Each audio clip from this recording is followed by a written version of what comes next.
Aroma kopi pekat menguar di dapur pukul 6:30 pagi, namun kehangatannya gagal menyentuh hatiku. Aroma itu, aroma kopi giling mahal kesukaan Bram, hari ini terasa seperti topeng.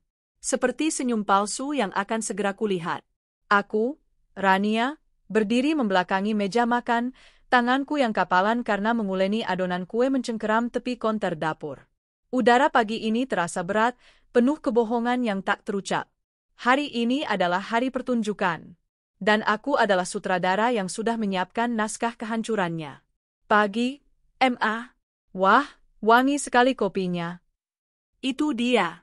Suara Bramantio, suamiku. Suara yang dulu membuatku luluh, kini hanya membangkitkan rasa muak yang dingin. Aku berbalik. Senyumku kupasang serapi mungkin, sebuah keterampilan yang kuasah selama setahun terakhir.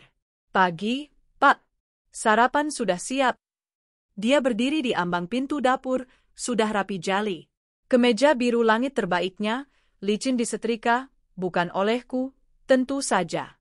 Wangi parfum kolon mahal menyeruak, wangi yang sama dengan yang menempel di jok mobilnya 3 minggu lalu, wangi yang bukan milikku. Luar biasa, katanya, cengirannya terlalu lebar. Matanya tidak menatapku. Matanya melesat kemana-mana. Ke jam dinding, ke pintu belakang, lalu kembali ke cangkir kopinya. Gelisah. Dia selalu gelisah saat berbohong. Papa kayaknya agak telat pulang hari ini, M.A., ujarnya, persis seperti yang kuduga. Dia menyeruput kopinya cepat-cepat. Ada meeting penting di luar kota. Proyek besar. Oh ya, kataku datar, meletakkan piring berisi nasi goreng di depannya. Nasi goreng sisa semalam yang kupanaskan, tapi dia tak akan sadar. Pikirannya sudah tidak di rumah ini. Iya, di Puntak, lanjutnya, sedikit gagap. Kliennya maunya di sana, cari suasana baru katanya. Aku menahan tawa getir. Klien itu bernama Sinta. Usia 23 tahun, junior di kantornya yang lebih sibuk memoles lipstik dan memamerkan tas baru daripada bekerja. Si, cabe-cabean, berwajah polos yang bertingkah lugu di depan suamiku, tapi matanya berbinar hijau setiap kali Bram menggesek kartu. Aku tahu tipenya. Tipe wanita penurut dan setia selama aliran dana lancar. Dan aliran dana itu adalah uangku. Uang dari toko kue, dapur Rania, yang kubangun dari nol, dari subuh ke subuh, membanting tulang karena jatah uang belanja sudah lama menguap, dialihkan untuk proyek-proyek si Sinta itu. Hati-hati kalau begitu, balasku. Di Puncak sering macet. Pasti, M.A. Pasti. Dia menghabiskan sarapannya dalam 3 suapan besar. Sandiwara pagi ini harus segera selesai. Kulihat dia bergegas, bukan ke arah rak sepatu tempat tas kerjanya biasa diletakkan. Dia berbelok ke lorong menuju kamar tidur kami. Aku tak mengikutinya. Aku tak perlu. Aku sudah tahu apa yang akan dia lakukan. Aku hanya berdiri diam di dapur, mendengarkan. Sunyi sejenak. Lalu, kudengar derit pelan lemari pakaian di kamar kami dibuka. Dia mengambilnya. Tas ransel hitam besar yang biasa kami pakai untuk mudik. Tas liburan. Langkah kakinya kemudian terdengar ringan, bukan menuju ruang tamu, tapi ke kamar Arya, putra kami yang berusia 6 tahun. Darahku mendidih, tapi wajahku tetap tenang. Kudengar suara kaleng dibuka. Celengan mobil-mobilan kesayangan Arya. Lalu suara gemerincing koin dan lembaran uang kertas yang diremas. Jantungku seperti dicengkeram es. Tega kamu, Bram. Tega kamu mencuri tabungan anakmu sendiri untuk berfoya-foya dengan perempuan itu. Inilah paku terakhir di peti mati pernikahan kami. Selama ini dia menguras uangku, aku masih bisa menahannya. Tapi uang Arya? Tidak akan kumaafkan. Langkah kaki itu kembali terdengar, kini lebih berat. Dia tidak akan lewat pintu depan. Dia pikir aku bodoh. Dia pikir aku akan tetap di dapur, sibuk dengan adonan roti. Kudengar selot pintu belakang ditarik perlahan. Lalu bunyi pintu mobil dibuka dan ditutup dengan sangat pelan. Dia sudah menaruh tas liburannya di bagasi. Tas yang dia pikir berisi kemeja flanel baru, celana jeans mahal, dan pakaian dalam sutra yang dia beli diam-diam pakai uangku. Dia tak tahu, permainannya sudah selesai bahkan sebelum dia memulainya. Tadi malam, pukul 3 dini hari, saat dia tidur mendengkur seperti babi hutan kekenyangan, aku sudah beraksi. Aku menyelinap ke garasi. Tas ransel hitam itu sudah dia sembunyikan di bagasi mobil sejak kemarin. Dengan kunci cadangan, kubuka bagasi dalam gelap. Kubuka resleting tas itu. Benar saja. Pakaian liburan terbaiknya. Kemeja-kemeja baru yang masih wangi toko. Kubetot semuanya keluar, satu persatu, dengan amarah yang tertahan. Lalu, dari dalam kantong sampah besar yang kubawa, aku mulai memasukkan baju gantinya. Daster-dasterku. Bukan daster yang bagus. Tapi daster buluk yang kupakai untuk tidur, yang warnanya sudah pudar, yang talinya ada yang putus, yang beberapa bagiannya robek dan bernoda getah nangka. Daster-daster yang dia bilang, bau dapur, dan kampungan. Biar dia bergaya di depan Sinta dengan koleksi terbaikku. Kumasukkan semua sampai tas itu penuh sesak. Kemudian, aku tahu dia akan membawa uang tunai. Dan dugaanku tepat lagi. Di saku kecil tas itu, ada beberapa amplop tebal. Uang untuk hotel. Uang untuk makan malam mewah. Uang untuk memanjakan si lintah darat itu. Kusita semuanya. Tak sepeser pun kutinggalkan. Lalu, aku beralih ke rencanaku yang paling penting. Bensin. Dengan selang kecil dan jeriken yang biasa kubeli untuk genset toko kue, aku berjongkok di samping tangki bensin mobilnya. Aroma tajam bensin menusuk hidungku, tapi tanganku tak gemetar.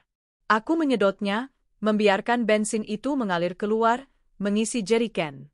Kusisakan sedikit, sangat sedikit. Cukup untuk membuatnya merasa aman keluar dari kompleks perumahan. Cukup untuk membawanya sampai tengah jalan tol. Tapi tidak akan cukup untuk sampai ke gerbang tol berikutnya. Dia akan mogok di tempat paling terpencil di jalan bebas hambatan. Setelah itu, aku masuk ke rumah. Pukul 5 pagi. Aku menelepon layanan pelanggan bank. Dengan suara dibuat panik dan terisak, aku melapor. Pak, tolong, saya Rania. Kartu ATM suami saya, Bramantio, sepertinya tertelan mesin. Tadi saya salah pakai. Tolong blokir semua kartunya sekarang juga. Saya takut disalahgunakan. Selesai. 3 bank. 3 kartu. Semua terblokir total. Dan sekarang, aku di sini, menatapnya yang baru kembali dari pintu belakang, pura-pura merapikan kerah kemejanya. Ah, beres, katanya, sambil meraih tas kerja laptopnya yang kosong melompong. Dia berusaha terlihat normal. Dia berjalan ke arahku. Aku berangkat ya, emak. Dia mencondongkan tubuhnya, berusaha mencium keningku seperti biasa. Aku melangkah mundur 1 langkah, pura-pura mengambil sesuatu. Tunggu, Pak. Ini bekal. Aku menyodorkan sebuah kotak makan berwarna hijau. Dia tertegun. Sudah berbulan-bulan aku tak pernah lagi menyiapkan bekal untuknya. Bekal? Alisnya terangkat. Nasi goreng, kataku. Tadi aku masak kebanyakan. Daripada dibuang. Dia mengambilnya. Ada keraguan di matanya, tapi kemudian dia tersenyum.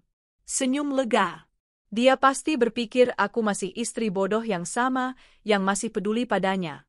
Makasih banyak ya, M.A. Kamu baik sekali, katanya, mengusap lenganku. Kulitku meremang. Hati-hati di jalan, Pak, kataku, mataku menatap lurus ke matanya. Dia tak tahu, itu bukan nasi goreng cinta. Itu nasi goreng kasihan. Aku tahu dia akan terjebak. Mogok di tengah jalan tol, kepanasan, tanpa bisa membeli minum. ATM terblokir. Uang tunai di tas liburannya sudah kuambil. Uang curian dari celengan Arya? Ah, itu juga sudah kuambil kembali dari saku tasnya saat aku menukar baju-bajunya tadi. Dia tidak akan punya uang sepeser pun.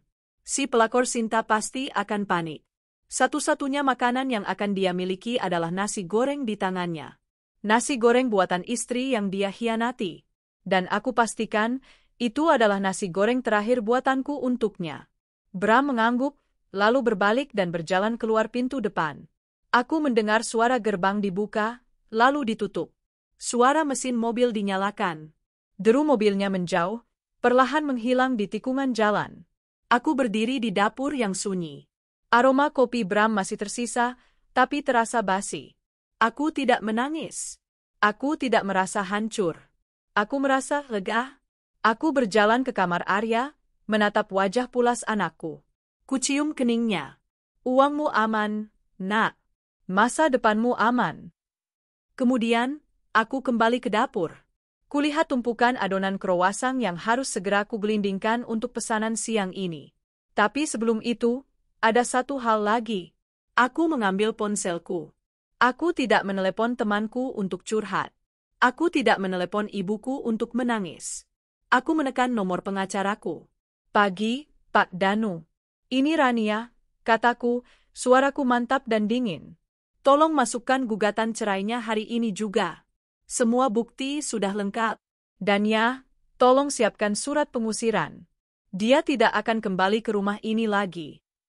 Hening. Deru mesin mobil Bram telah sepenuhnya ditelan oleh keriuhan pagi kompleks perumahan. Pintu depan masih sedikit terbuka. Aku menutupnya perlahan. Bunyi, klik, dari selot pintu terdengar begitu memuaskan. Itu bukan sekadar suara pintu tertutup, itu adalah suara penutupan sebuah babak. Selama beberapa detik, aku hanya berdiri di ruang tamu. Kosong. Rumah ini terasa lebih besar, lebih senyap, seolah-olah sebuah parasit besar yang menempel di dindingnya akhirnya terlepas. Aku tidak membuang waktu. Tidak ada air mata. Air mataku sudah kering berbulan-bulan lalu, menguap bersama hilangnya uang belanja dan manisnya kata-kata cinta. Yang tersisa hanyalah resolusi yang dingin dan kokoh. Aku melirik jam. Pukul 7.45. Waktu pengiriman paket kilat yang kupesan akan tiba pukul 9. Aku punya waktu 1 jam 15 menit untuk melenyapkan jejaknya. Operasi pembersihan, gumamku pada diri sendiri. Aku tidak memulai dari lemari besar. Aku memulai dari kamar mandi. Sikat giginya yang berwarna biru, masih basah, kucabut dari tempatnya dan kulempar ke tempat sampah. Botol kolon mahal yang dia pakai tadi, kulempar menyusul. Deodoran, sabun wajah, pomade rambut, semua yang berlabel, miliknya, masuk ke kantong sampah hitam besar. Handuknya yang tergantung di belakang pintu, kutarik dan kulempar ke lantai. Lalu aku pindah ke kamar tidur. Di meja samping tempat tidur, ada gelas bekas dia minum air semalam. Ada tumpukan majalah otomotif. Ada bingkai foto kecil kami berdua saat liburan ke Bali 5 tahun lalu, sebelum Arya lahir. Saat itu kami masih tertawa sungguhan. Tanganku terhenti sejenak. Wajah Rania muda di foto itu menatapku, naif dan penuh cinta. Aku menatapnya dengan kasihan. Kamu tidak tahu apa yang akan terjadi, bodoh. Kurai bingkai itu. Tanpa ragu, kubuka penyangganya, ku keluarkan fotonya, kurobek bagian wajah Bram, dan kumasukkan sisanya ke kantong sampah. Bingkainya kulempar ke lantai. Biar saja. Sekarang, lemari pakaian. Ini adalah bagian terberat, secara fisik. 3 koper besar, milikku, bukan miliknya, sudah kusiapkan di atas ranjang. Kubuka pintu lemari. Sisi kiriku, sisi kanannya. Setelan kerjanya yang mahal, yang sering dia banggakan, kucabut dari gantungannya, kulipat kasar, dan kulempar ke koper. Kemeja-kemeja flanelnya. Kaos-kaos golfnya. Celana jeansnya. Koleksi jam tangan palsunya yang dia kira aku tak tahu. Semuanya. Aku bekerja seperti mesin. Lipat, lempar, lipat, lempar. Setiap helai pakaian terasa seperti sebuah pengkhianatan. Kemeja putih ini, yang kupakai untuk wawancara kerja pertamanya. Dasi ini, hadiah ulang tahun dariku. Jaket kulit ini, yang dia beli pakai uang bonusku. Amarah memberiku kekuatan. Aku tak peduli jika pakaian itu kusut. Aku tak peduli jika ada yang sobek. Di laci paling bawah, kutemukan sebuah kotak beludru kecil. Bukan untukku. Aku tahu itu. Dia membelinya minggu lalu, aku melihat tagihan kartu kreditnya. Sebuah liontin. Pasti untuk Sinta. Aku tersenyum dingin. Kuambil kotak itu, dan alih-alih memasukkannya ke koper, aku membawanya ke toilet dan menekan tombol flush. Biar saja hadiah cintanya berakhir di septic tank, tempat yang paling pas. Setelah 3 koper penuh sesak dengan pakaian, sepatu, dan segala aksesorinya, aku beralih ke harta karunnya. Di ruang kerja kecilnya, Kumasukkan semua dokumen pribadinya, ijazahnya, koleksi CD lamanya, semua ke dalam sebuah boks kardus besar. Tak ada yang boleh tersisa. Terakhir, aku mengambil amplop coklat tebal yang sudah kusiapkan semalam. Isinya adalah bukti. Bukan hanya screenshot percakapan mesum mereka. Nggak sabar, sayang, kamu panas banget. Transferan udah masuk ya? Bukan hanya itu. Aku sudah menyewa detektif swasta selama 2 minggu terakhir. Uang hasil toko kueku kuhabiskan untuk ini, dan itu setimpal. Ada foto-foto. Foto Bram dan Sinta masuk ke hotel transit di jam kerja. Foto mereka makan malam romantis, berciuman di parkiran basement. Dan yang paling penting, bukti pemesanan hotel di puncak untuk 3 hari ke depan, lengkap dengan permintaan khusus, kamar dengan bathtub dan pemandangan, yang dibayar lunas atas nama Sinta, tapi menggunakan kartu kredit Bram. Di lembar paling depan, aku menulis surat pendek untuk mertuaku. Kepada papa dan mama mertuaku. Aku kembalikan anak kesayangan kalian. Terima kasih sudah membesarkannya menjadi seorang pengkhianat dan pencuri. Dia baru saja pergi berlibur ke puncak dengan selingkuhannya, Sinta. Dia pergi dengan izin, meeting kantor. Dia juga baru saja mencuri uang tabungan Arya, cucu kalian, untuk biaya liburan itu. Semua barangnya ada di dalam koper ini. Semua buktinya ada di amplop ini. Jangan pernah suruh dia mencariku atau Arya lagi. Rumah ini bukan lagi rumahnya. Salam, Rania. Segera menjadi mantan menantumu. Kutempel amplop itu dengan lakban tebal di atas koper paling besar. Biar itu yang pertama kali mereka lihat. Tepat pukul 9, bel berbunyi. Sebuah mobil boks kecil berhenti di depan gerbang. 2 orang petugas berseragam turun. Dengan Ibu Rania, kiriman 3 koper dan 1 boks ke alamat di Cilandak. Betul, Pak. Silakan diambil di dalam. Aku berdiri di ambang pintu, bersedekap, mengawasi mereka mengangkut setiap keping sisa-sisa suamiku keluar dari rumahku. Koper-koper itu diseret melintasi ubin, meninggalkan jejak goresan tipis. Aku tidak peduli. Sudah semua, Bu? Sudah. Terima kasih, kataku, menyerahkan beberapa lembar uang tip. Aku melihat mereka menutup pintu boks. Bunyi, blam, yang keras itu adalah musik termanis yang kudengar pagi ini. Mobil boks itu melaju, membawa pergi 15 tahun pernikahanku yang sia-sia. Aku kembali ke dalam rumah. Ruang tamu terasa lapang. Kamar tidur terasa asing, tapi bersih. Tidak ada lagi aroma kolonnya. Aku mengambil kantong sampah berisi sikat gigi dan foto-fotonya, dan membuangnya ke tempat sampah besar di depan rumah. Selesai. Aku berjalan ke dapur. Aroma adonan roti yang mulai mengembang dari pro-oven menyambutku. Ini aromaku. Aroma kerja kerasku. Aroma kebebasanku. Aku mencuci tanganku sampai bersih, mengeringkannya di celemek bergambar bunga daisy. Ponselku kutaruh di atas meja dapur, volumenya kuatur paling keras. Aku meraih adonan red velvet yang harus segera masuk loyang. Tanganku mulai bekerja, mengaduk pewarna merah pekat ke dalam adonan yang pucat. Pukul 9.30. Dia mungkin baru masuk tol? Masih mendengarkan musik, masih membayangkan liburan indahnya bersama Sinta. Masih merasa aman. Aku tersenyum sambil terus mengaduk. Pukul 10. Dia mungkin sudah mulai merasa mesin mobilnya sedikit berebet. Pukul 10.30. Sekarang. Pasti sekarang. Pasti dia sedang menepi di bahu jalan tol. Pasti dia sedang kebingungan melihat jarum bensin yang tiba-tiba menukik ke Aku menunggu. Biarkan dia panik. Biarkan dia mencoba menyalakan mesinnya berulang kali. Biarkan Sinta mulai mengomel di sebelahnya. Aku memasukkan loyang red velvet ke dalam oven. Tepat saat aku menutup pintu oven, ponselku berdering. Nama, suamiku, terpampang di layar. Aku mengelap tanganku di celemek, menatap layar itu berdering. Sekali, 2 kali, 3 kali. Baru pada dering keempat, aku mengangkatnya. Halo? Sapaku, dengan nada paling tenang dan manis yang kubisa. Aku menggeser ikon hijau di layar. Sambungan terhubung. Speakerphone kunyalakan. Aku ingin mendengar setiap getar ketakutan dalam Halo? Sapaku, seolah menjawab panggilan dari teman arisan. Hening sejenak. Yang terdengar hanya deru angin jalan tol dan suara klakson dari kejauhan. Lalu, suaranya meledak. Ran, kamu di mana? Ini gila? Itu suara panik Bramantio. Suara pria yang egonya baru saja ditabrak truk tronton. Aku bersandar di konter dapur, melipat tangan di dada.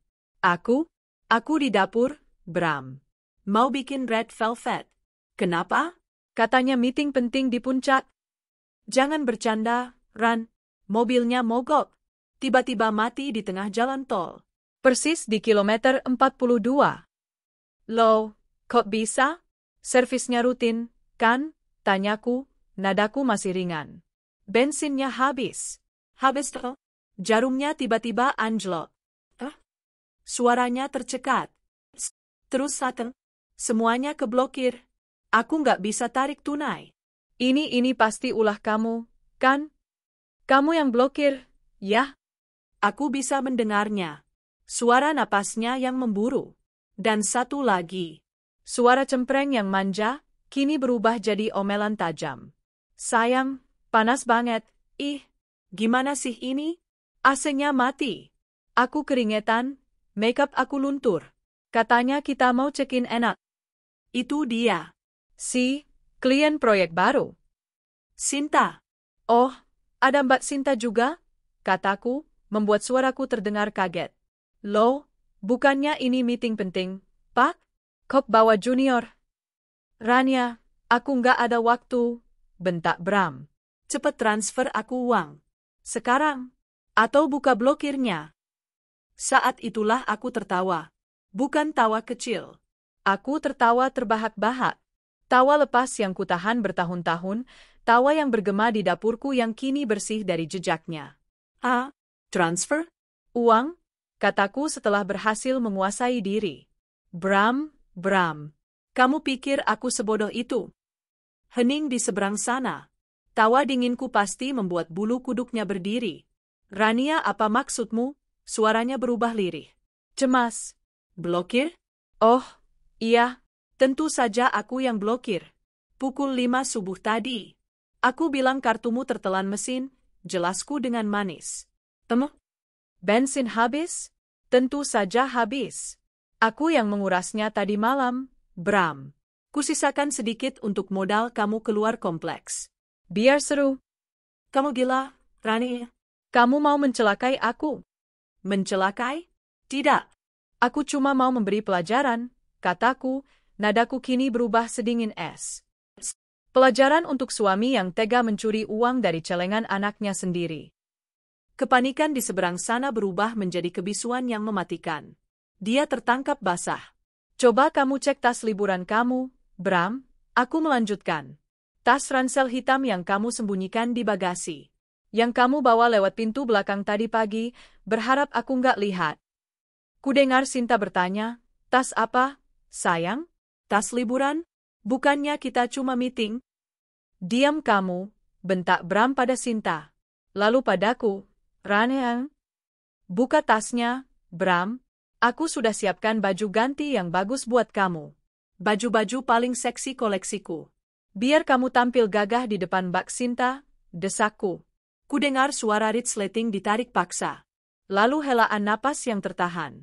Ini. Kenapa, sayang? Isinya apa?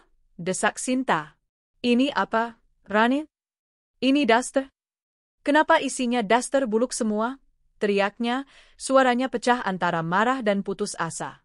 Aku bisa membayangkannya. Dia, di pinggir jalan tol yang panas, membongkar tas, dan yang keluar adalah daster-daster pudar berbau daparku. Sinta pasti menatapnya dengan jijik. Itu baju liburanmu, sayang, ejekku. Dan uangnya? Uang tabungan Arya yang kamu curi dari celengannya sudah kuambil kembali. Uang foya-foya kamu yang kamu simpan di amplop, sudah kuambil juga. Kamu nggak punya sepeser pun, Bram. Rania, aku mohon, jangan begini.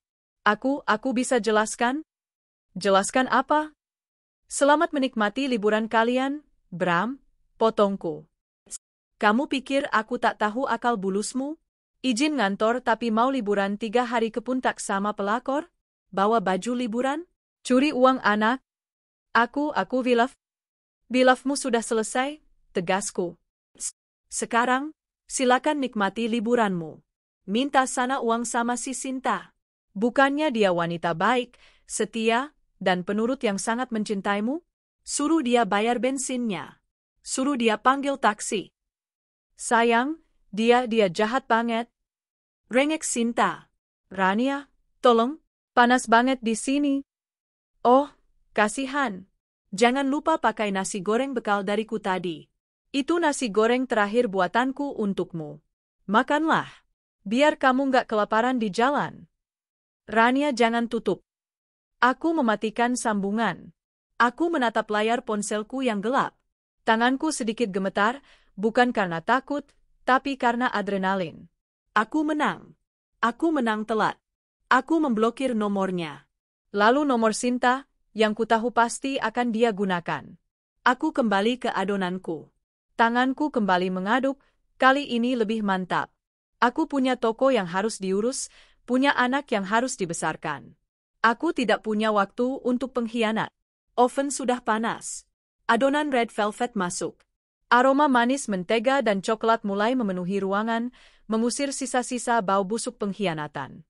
40 menit kemudian, timer oven berbunyi. Saat aku baru saja mengeluarkan loyang kue yang mengembang sempurna, ponselku berdering lagi. Bukan Bram. Nomor ini ku kenal. Dina, sahabatku. Halo, Din? Rania. Kamu harus dengar ini. Atau lihat, suara Dina terdengar heboh. Kamu lagi di mana? Di rumah, lagi bikin kue. Kenapa? Aku lagi di jalan tol, arah ke Cikampek. Dan tebak aku lihat siapa? Jantungku berdebar sedikit. Siapa? Mas Bram. Sepah. Mobilnya mogok di bahu jalan, persis di KM 42, kayak yang sering macet itu. Dia kelihatan panik banget. Aku tersenyum. Terus? Bukan itu intinya, Ran. Di sebelahnya ada cewek. Masih muda, dan danannya menor. Mereka kelihatan lagi berantem hebat. Si cewek teriak-teriak sambil nunjuk-nunjuk mobilnya. Sinta sudah menunjukkan belangnya. Tentu saja. Tunggu, Ran, tunggu. Suara Dina menjauh, seolah dia sedang mengamati. Itu ceweknya lagi nelpon seseorang. Kelihatannya marah banget. Dia jalan mondar-mandir. Mas Bram coba pegang tangannya, tapi ditepis. Lanjutkan, kataku, sambil meletakkan loyang kue di rak pendingin. Ya Tuhan, Ran. Ada mobil Pajero item berhenti di depan mereka. Kenceng banget. Si cewek itu, dia langsung lari masuk ke mobil Pajero itu. Dia ninggalin Mas Bram. Apa? Dia ninggalin Mas Bram sendirian di pinggir tol. Sumpah, mobil Pajeronya langsung tancap gas. Gila itu cewek. Mas Bram lari-lari kecil coba ngejar, tapi mana bisa. Sesuai dugaanku, pelakor itu hanya setia pada uang. Saat uangnya tidak ada, dia mencari dompet lain. Din, kamu bisa foto? Udah aku foto. Ini aku kirim sekarang. Ya ampun, Ran, itu di samping Mas Bram, kok banyak daster berserakan di aspal. Sebuah notifikasi pesan masuk. Kubuka. Sebuah foto. Buram karena diambil dari mobil yang melaju, tapi sangat jelas. Bramantio, suamiku, berdiri sendirian di bahu jalan tol yang berdebu dan panas. Di kakinya, berserakan daster-daster buluku, terinjak-injak, terbang ditiup angin dari truk yang lewat.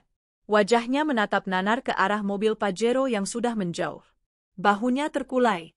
Dia tampak hancur. Persis seperti yang dikatakan ibuku dulu. Manusia yang bermain-main dengan kesetiaan, akhirnya akan jadi mainan. Kulihat suamiku di foto itu. Dia tidak terlihat seperti manajer gagah yang tadi pagi pamit padaku. Dia terlihat seperti anjing kebingungan yang baru saja dibuang pemiliknya di jalan. Aku menyimpan foto itu. Makasih, Din. Nanti aku ceritain, kataku, lalu menutup telepon. Aku menatap red velvet di depanku. Merah pekat, sempurna. Aku mengambil pisau, memotong bagian pinggirnya yang tidak rata. Kabar tentang Sinta yang ternyata juga ditipu pria di Pajero itu kudengar belakangan. Mereka berdua manusia bodoh. Tapi itu bukan lagi urusanku. Urusanku sekarang adalah membesarkan Arya dan memastikan toko kue ini berkembang. Aku mengambil ponselku lagi. Aku harus menelepon mertuaku. Paket koper itu seharusnya sudah sampai. Aku meletakkan ponselku di atas meja dapur. Foto Bram yang telantar di jalan tol masih membekas di retinaku. Rasanya puas. Sebuah kepuasan dingin yang mengalir deras, membersihkan sisa-sisa sakit hati yang telah bernanah selama bertahun-tahun. Kue red velvet di rak pendingin sudah mencapai suhu yang pas. Tanganku, tangan yang sama yang beberapa jam lalu menguras tangki bensin, kini dengan mantap meraih spatula. Aku mulai mengoleskan krim cheese frosting dengan gerakan memutar yang presisi. Dapur ini adalah kerajaanku. Aroma manis dan legit ini adalah benderaku. Aku melirik jam dinding. Pukul 11.15. Mobil box yang membawa koper-koper Bram sudah kukonfirmasi sampai di Cilanda, di rumah mertuaku, pukul 10.30. Mereka punya waktu 45 menit untuk mencerna.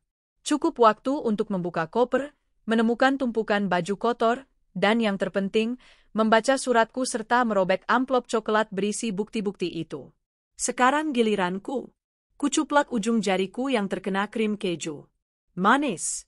Aku mengambil ponsel, membersihkan layarnya dari sisa tepung, dan mencari nomor mertuaku.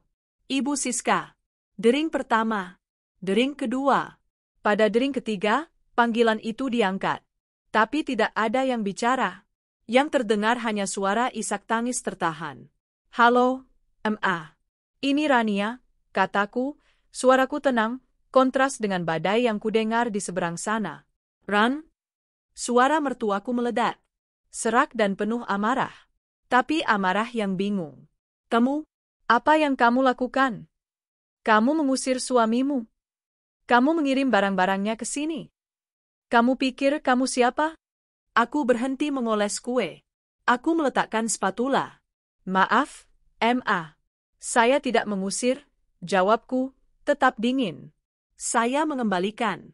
Bram kan anak kesayangan Mama, anak emas. Sekarang saya kembalikan. Tapi surat ini, foto-foto ini bohong, kan? Ini editan. Kamu mau memfitnah Bram, ya? Kamu istri macam apa? Inilah dia. Penyangkalan. Fase pertama yang sudah kuduga. Mama tahu itu bukan editan, kataku, tak goyah. Di dalam amplop itu ada bukti pemesanan hotel atas nama Sinta yang dibayar pakai kartu kredit Bram. Ada bukti transfer mereka. Ada foto-foto dari detektif swasta yang saya sewa pakai uang hasil jualan kue. Uang yang seharusnya dipakai Bram untuk menafkahi saya dan Arya. Hening. Isak tangisnya berhenti. Digantikan oleh helaan napas berat. Detektif, lirihnya. Iya, Ma. Saya tidak bodoh. Saya sudah tahu lama. Tapi saya menunggu momen yang tepat. Ya Tuhan, anak itu. Kini suaranya berubah. Amarahnya pada menantunya telah bergeser pada sumber masalah yang sebenarnya. Bram benar-benar bikin malu keluar. Dia di mana sekarang? Saya tidak tahu pasti, Ma, kataku jujur. Tapi kabar terakhir yang saya dengar, dia mogok di tol kilometer 42. Kehabisan bensin, tidak punya uang sepeser pun karena ATM-nya saya blokir. Dan dia baru saja ditinggal kabur oleh selingkuhannya, Mbak Sinta, yang pergi dengan laki-laki lain yang mobilnya lebih mewah. Astaga! Pekikannya membuatku harus menjauhkan ponsel dari telinga. Kamu tega, Ran? Bagaimanapun dia suami kamu. Kamu biarkan dia telantar di jalan tol. Tega? Aku tertawa kecil, tawa yang getir. Saya yang tega, atau suami saya yang tega, Ma? Dia tega mencuri uang dari celengan anaknya sendiri. Uang receh yang dikumpulkan Arya setiap hari. Dia curi untuk perempuan itu. Itu yang Mama bilang, suami saya? Dia mencuri uang Arya? Suaranya kini terdengar ngeri. Iya, tadi pagi, saya lihat dengan mata kepala saya sendiri. Dan saat itulah saya putuskan, semua ini harus berakhir. Terdengar suara gemerisik. Telepon berpindah tangan. Ran, Ini Bapak. Suara mertua laki-lakiku. Tegas, tapi penuh kekhawatiran. Kamu tenang dulu. Jangan ambil keputusan saat emosional. Ini semua bisa dibicarakan baik-baik. Pulang ke sini, kita rundingkan. Kasihan Arya. Ah, kartu andalan. Kasihan Arya. Maaf, Pak, kataku, suaraku kini setajam pisau. Justru karena saya kasihan sama Arya. Saya tidak mau anak saya dibesarkan oleh seorang ayah yang mentalnya pencuri dan pengkhianat. Rania, jangan gegabah. Saya tidak gegabah, Pak. Gugatan cerai saya sudah didaftarkan oleh pengacara saya pagi ini. Semuanya sudah selesai. Apa? Cerai? Dan satu hal lagi, potongku. Saya telepon untuk memberitahu. Sebentar lagi, tukang kunci akan datang ke rumah saya. Semua kunci pagar dan pintu rumah akan saya ganti. Rana, sampaikan pada anak kesayangan papa dan mama. Kalau dia akhirnya bisa pulang dari jalan tol, jangan repot-repot ke sini. Dia sudah tidak punya tempat lagi di rumah ini. Dia tidak akan bisa masuk. Kamu benar-benar. Saya sibuk, Pak, Ma. Toko kue saya banyak pesanan. Saya harus menafkahi anak saya sendirian mulai sekarang, kataku. Assalamualaikum. Aku menutup telepon. Aku tidak membantingnya. Aku menekannya dengan pelan dan pasti. Selesai. Napasku hela dalam-dalam. Beban yang selama ini menghimpit dadaku, beban pura-pura bahagia, beban menutupi aib suami, beban banting tulang sendirian, semuanya terangkat. Aku kembali menatap red velvet di depanku. Frostingnya sedikit berantakan karena kuhentikan di tengah jalan. Aku merapikannya lagi. Sempurna. Aku memotong seiris kecil untuk diriku sendiri. Bukan untuk perayaan, tapi untuk penegasan. Kumasukkan potongan kue itu ke mulutku. Manis, lembut, dengan sedikit rasa gurih dari krim keju. Ini adalah rasa kebebasan. Aku mengambil ponselku lagi. Bukan untuk menelepon siapa-siapa. Aku membuka aplikasi ojek online. Aku memesan jasa, tukang kunci. Lokasi, rumahku. Waktu, sekarang juga. Catatan, ganti semua lubang kunci. Pagar, pintu depan, dan pintu belakang. Aku baru saja meletakkan irisan red velvet kedua di piringku ketika bel pagar berbunyi. Cepat sekali. Aplikasi online memang tak pernah mengecewakan, tidak seperti manusia. Aku berjalan ke depan, melewati ruang tamu yang terasa lengang. Barang-barang Bram, sepatu olahraganya yang berantakan, jaketnya yang tersampir di sofa, aroma kolonnya, semua sudah lenyap. Ruangan ini akhirnya berbau seperti rumahku lagi, wangi vanila, mentega, dan sedikit aroma lemon dari pembersih lantai. Seorang pria muda berjaket ojek online khusus layanan pertukangan berdiri di luar gerbang. Permisi, Ibu Rania? Panggilan untuk ganti kunci, tanyanya ramah. Betul, Mas. Silakan masuk. 3 titik, ya. Pagar, pintu depan, dan pintu belakang, kataku, membukakan gerbang untuknya. Siap, Bu. Mas tukang kunci itu, yang kulihat namanya Budi di aplikasi, mengeluarkan kotak peralatannya. Dia bekerja dengan efisien, tanpa banyak tanya. Dia mungkin sudah terbiasa. Mungkin dia sering dipanggil oleh istri-istri yang baru saja mengusir suami mereka, atau oleh orang-orang yang baru putus cinta. Wajahnya datar dan profesional. Dia memulai dari gerbang depan. Aku berdiri di teras, mengawasinya. Tangannya terampil membongkar silinder kunci lama. Krek, krek. Bunyi logam yang dipaksa lepas itu terdengar begitu memuaskan. Kunci itu. Kunci yang sama yang Bram gunakan untuk pulang larut malam, mengendap-endap, mengira aku sudah tidur. Kunci yang sama yang dia pakai untuk keluar di akhir pekan dengan alasan main futsal, padahal pergi kencan. Kunci yang sama yang dia gunakan untuk masuk ke rumah ini, rumah yang kubangun dengan keringatku, lalu mengotorinya dengan kebohongan. Sekarang, kunci itu, gembok itu, hancur di tangan Mas Budi. Sudah, Bu, yang pagar. Lanjut pintu depan, ya, katanya. Silakan, Mas. Aku mengikutinya ke pintu utama. Pintu kayu jati kokoh yang kami pilih bersama saat pertama kali pindah. Mas Budi berjongkok. Dan kemudian, suara itu dimulai. Nih, suara bor listrik yang nyaring menusuk udara siang yang tenang. Suara itu menghancurkan lubang kunci yang lama. Melubangi, membersihkan, mempersiapkan tempat untuk sesuatu yang baru. Saat itulah aku sadar. Ini bukan hanya soal keamanan. Ini adalah ritual. Setiap serpihan logam yang rontok ke lantai adalah satu keping masa laluku yang kubuang. Suara bor itu adalah pengumuman resmiku pada alam semesta. Dia tidak bisa kembali. Aku bersandar di dinding, membiarkan getaran bor itu merambat pelan ke punggungku. Aku tidak merasa sedih. Aku tidak merasa hampa. Anehnya, aku merasa damai. Tiba-tiba, dari dalam kamar, terdengar suara kecil. Buna? Jantungku melunak. Arya. Aku bergegas masuk ke kamarnya.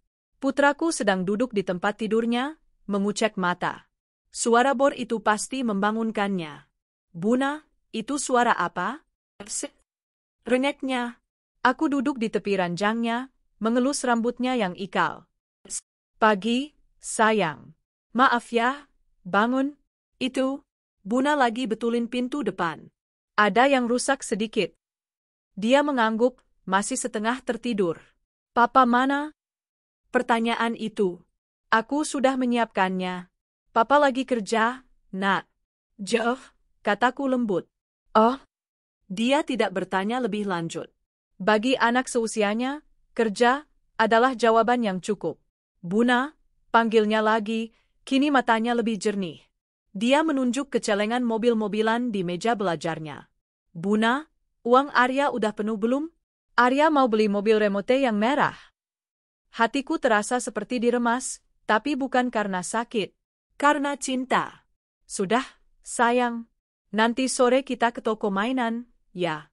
Kita beli mobil remote yang paling bagus. Pakai uang tabungan Arya, kataku. Uang yang sudah kuamankan kembali di laci kamarku. Matanya berbinar. Asik? Beneran, Buna? Beneran. Arya sayang Buna. Dia memelukku erat. Aku membalas pelukannya, mencium puncak kepalanya yang wangi sampo bayi. Inilah alasanku. Inilah satu-satunya hal yang penting. Bram boleh mengambil uangku, tapi saat dia menyentuh masa depan anak ini, permainannya selesai. Masih berisik, Buna, katanya, telinganya berkerut mendengar suara bor dari luar. Sebentar lagi selesai, kok. Arya cuci muka dulu, ganti baju, terus Buna sudah siapkan sarapan. Aku berhenti. Ini sudah siang. Makan siang. Mau pancake? Saat aku sedang mengaduk adonan pancake di dapur, suara bor itu berhenti. Mas Budi muncul di pintu dapur. Pintu depan dan pagar sudah, Bu.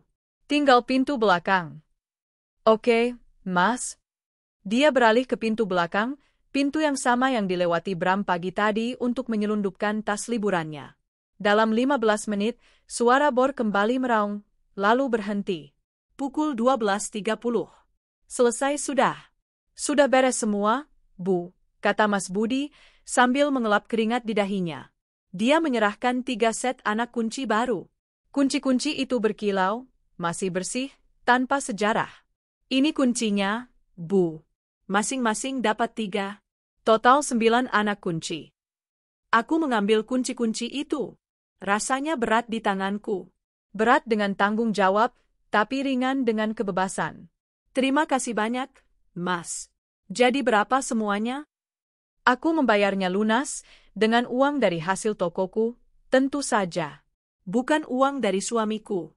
Setelah Mas Budi pergi, aku berdiri di depan pintu utamaku. Aku memasukkan anak kunci baru itu ke lubang kunci yang baru. Klik. Suaranya halus, mantap, dan aman. Aku mengunci pintu. Aku aman. Arya aman. Ponselku bergetar di saku. Sebuah notifikasi WhatsApp. Bukan dari Ban. Bukan dari mertuaku. Itu adalah notifikasi dari grup online pengusaha kue rumahan. Seseorang baru saja memesan 300 box Red Velvet untuk acara kantornya akhir pekan ini. Sebuah pesanan besar. Aku tersenyum. Aku kembali ke dapur, di mana Arya sudah menunggu pancake-nya. Aroma manis memenuhi rumah baruku. Siang itu, dapurku adalah surga yang sibuk. Saat Arya melahap pankek ketiganya dengan sirup maple, tawa renyahnya mengisi kekosongan yang ditinggalkan Bram. Kekosongan yang ternyata tidak hampa, melainkan penuh dengan potensi. Buna, pankeknya paling enak sedunia. Serunya, mulutnya penuh. Habiskan dulu, sayang, baru bicara, kataku sambil tersenyum, mengelap sisa sirup di dagunya. Nanti jadi, kan, Buna? Beli mobil remotenya? Pasti jadi. Setelah Buna selesai kerja sedikit, kita langsung berangkat. Toko kue kan tutup jam 4, kita pergi jam 4:30, ya. Matanya berbinar. Kebahagiaan sesederhana itu. Kebahagiaan yang hampir direnggut oleh ayahnya sendiri untuk kesenangan sesaat. Amarahku kembali berdesir, tapi dengan cepat kupadamkan. Tidak lagi. Energi itu akan kupakai untuk hal lain. Ponselku bergetar lagi. Notifikasi pesanan 300 box Red Velvet itu kini sudah dikonfirmasi, dengan uang muka 50% sudah ditransfer. Aku menatap angka yang masuk ke rekeningku. Angka itu lebih besar dari gaji bulanan Bram. Aku menarik napas dalam-dalam. Inilah rasanya mandiri. Inilah rasanya memegang kendali penuh. Aku tidak perlu lagi memeriksa dompet suamiku dengan cemas, tidak perlu lagi bertanya-tanya kemana perginya uang, lembur, yang tak pernah ada wujudnya. Uang ini milikku. Milik Arya. Oke, jagoan. Buna mau mulai kerja, ya. Arya main di kamar, oke? Jangan berantakin ruang tamu. Sip, Buna. Saat Arya berlari ke kamarnya, aku berganti pakaian. Bukan daster buluk yang kini mungkin sedang diinjak-injak Bram di pinggir jalan tol. Aku memakai kaos bersih dan celemek, dapur Rania, kebanggaanku. Aku mulai bekerja. Tepung terigu, gula kastor, mentega tawar, coklat bubuk, pewarna merah pekat. Tanganku bergerak dengan ritme yang pasti. Menimbang, mengayak, mengocok. Dulu, aku benci suara mixer. Suara itu mengingatkanku bahwa aku harus bekerja di saat Bram sedang sibuk di kantor. Tapi hari ini, deru mesin mixer itu terdengar seperti musik. Itu adalah suara kemandirianku. Setiap putaran pengocok adalah penegasan bahwa aku bisa. Di tengah kesibukanku, aku melirik ke laci dapur tempatku meletakkan kunci-kunci baru. Berkilat. Aman. Sementara itu, puluhan kilometer jauhnya, di bawah matahari yang membakar aspal kilometer 42, neraka Bramantio baru saja dimulai. Dia sudah berteriak memanggil Sinta. Tapi mobil Pajero hitam itu sudah lenyap di telan fatamorgana jalan tol. Yang tersisa hanyalah debu dan asap knalpot. Sinta! Kurang ajar kau, teriaknya pada kehampaan. Dia menendang ban mobilnya. Kakinya sakit, tapi tak sesakit egonya.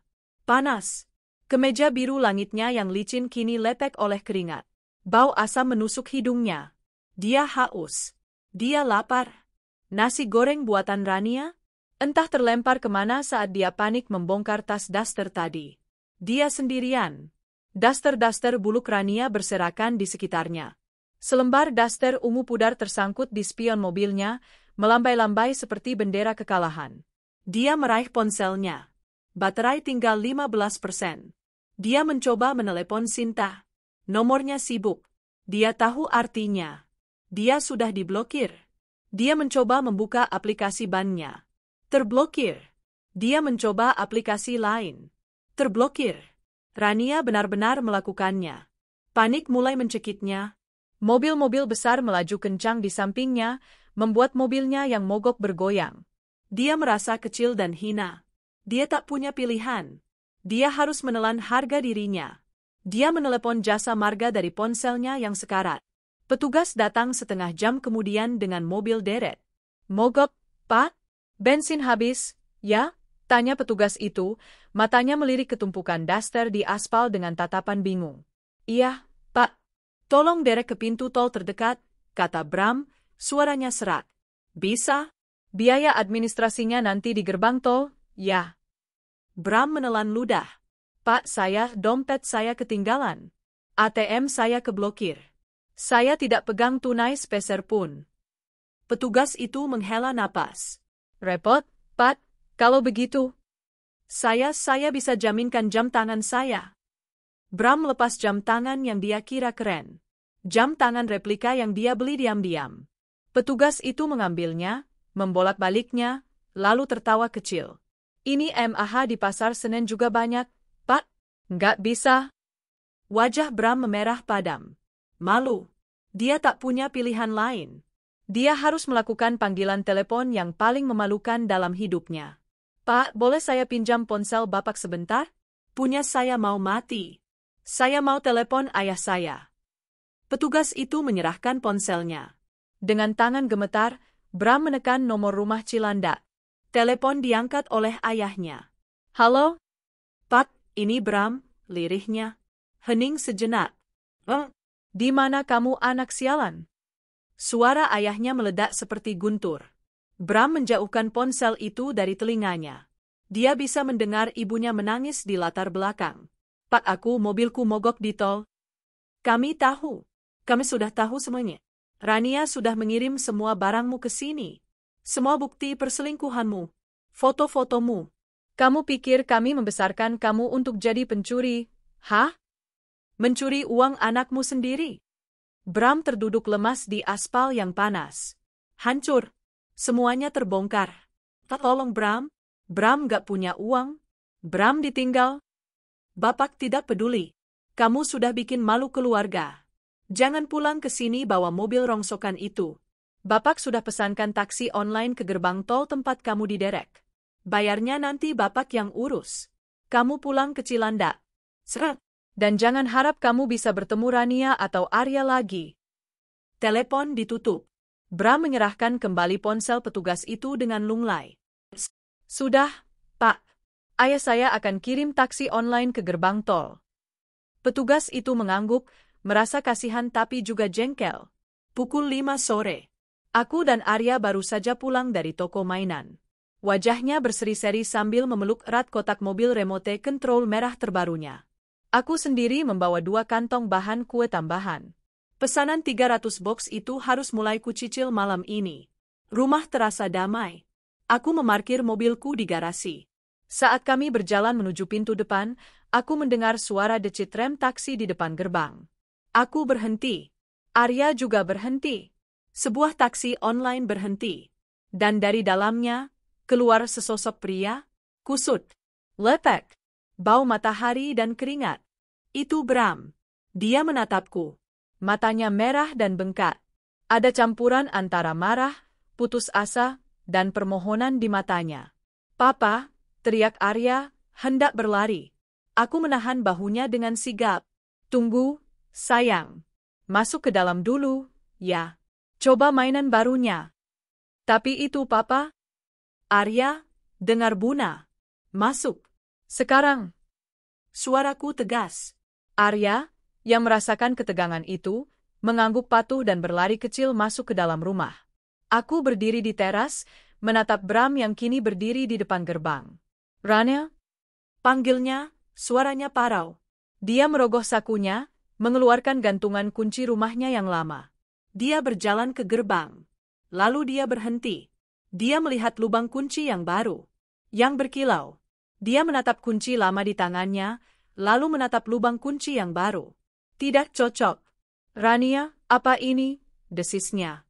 Dia mencoba memasukkan kuncinya. Tentu saja tidak masuk. Ran, kenapa kuncinya diganti? Ini rumahku, teriaknya, mulai panik. Dia menggedor-gedor gerbang besi itu. Dang, dang, dang. Buka, Ran. Kita perlu bicara.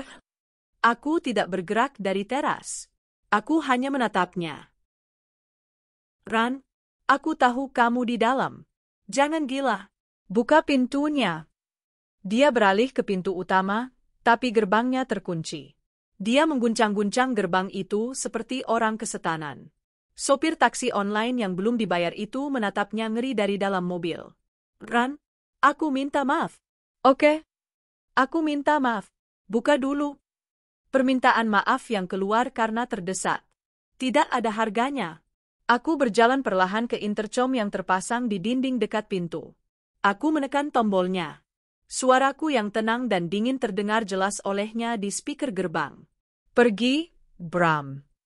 Dia terlonjak kaget mendengar suaraku. Rania. Akhirnya. Buka. Jangan main-main.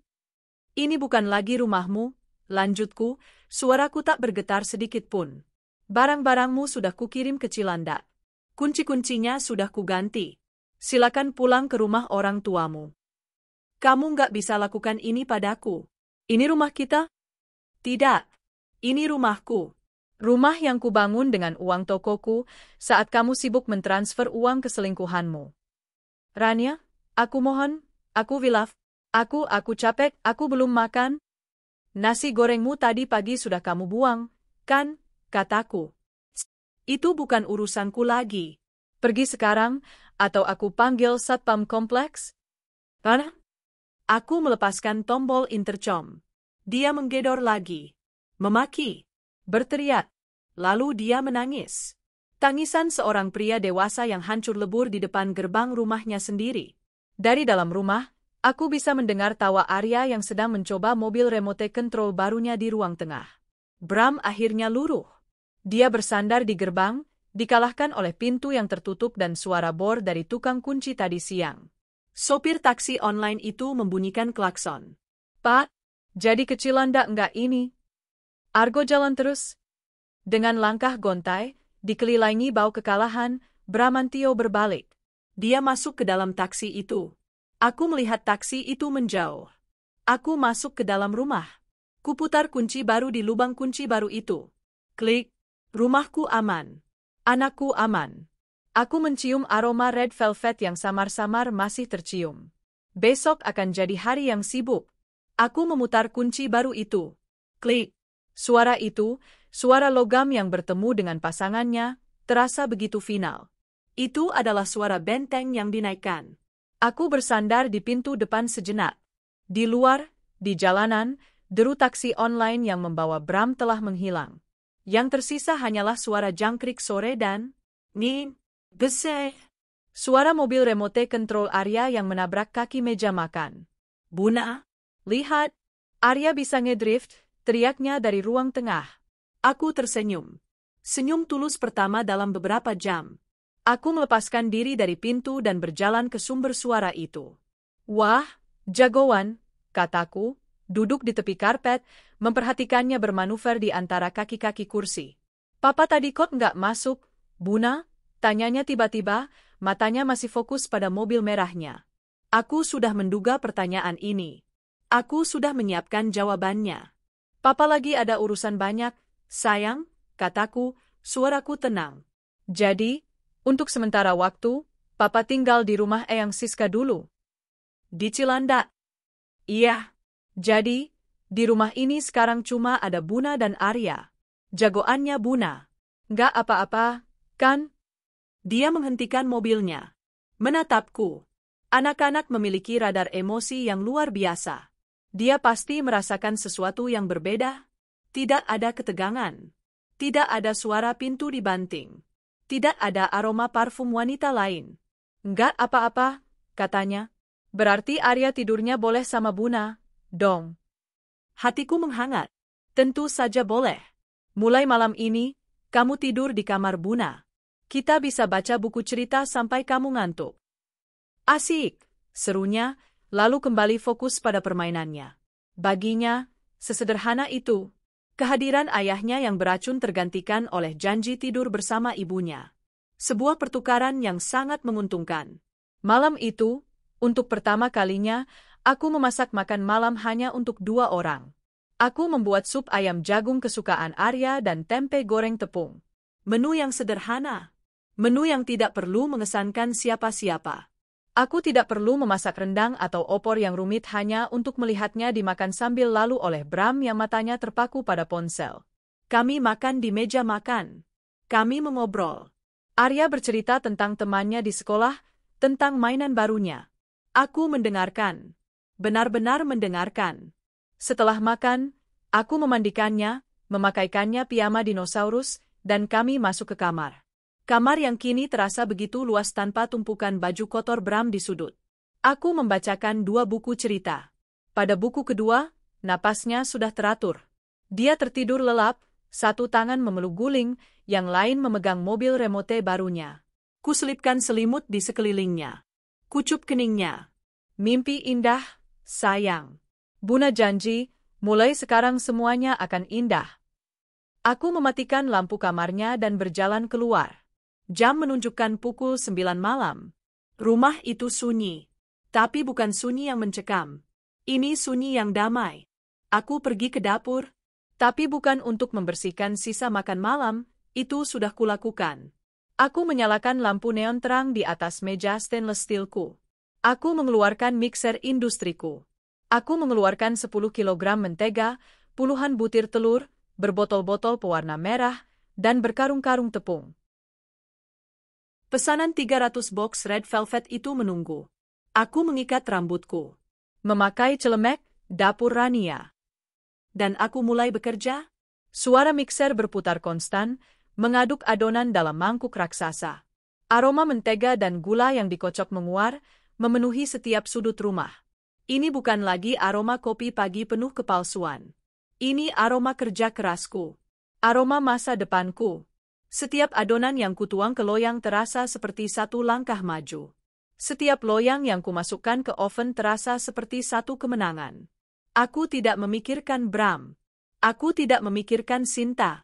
Aku tidak memikirkan mertuaku. Aku memikirkan biaya sekolah Arya. Aku memikirkan cicilan rumah yang kini harus kutanggung sendiri, dan aku bisa.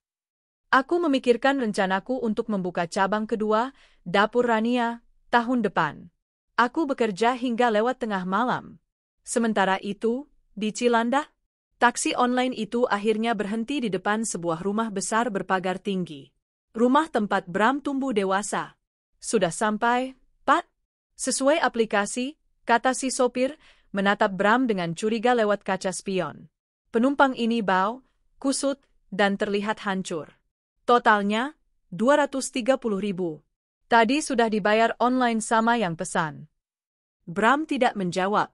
Dia hanya membuka pintu dan keluar dengan langkah gontai. Dia berdiri di depan gerbang rumah orang tuanya. Gerbang ini tidak terkunci. Dia mendorongnya. Dia berjalan menyusuri jalan setapak yang familiar. Lampu teras menyala. Pintu depan terbuka sedikit. Dia masuk. Ruang tamu itu persis seperti yang dia ingat. Tapi suasananya berbeda. Dingin. Di sofa, ibunya, Siska, duduk membekap wajahnya dengan kedua tangan. Bahunya berguncang. Di meja makan, ayahnya, Pak Darmawan, duduk tegak. Wajahnya keras seperti batu. Dan di tengah ruang tamu, seperti monumen kegagalannya, berdiri 3 koper besar dan 1 boks kardus yang dikirim Rania. Pak, lirih Bram. Ibunya mengangkat wajah.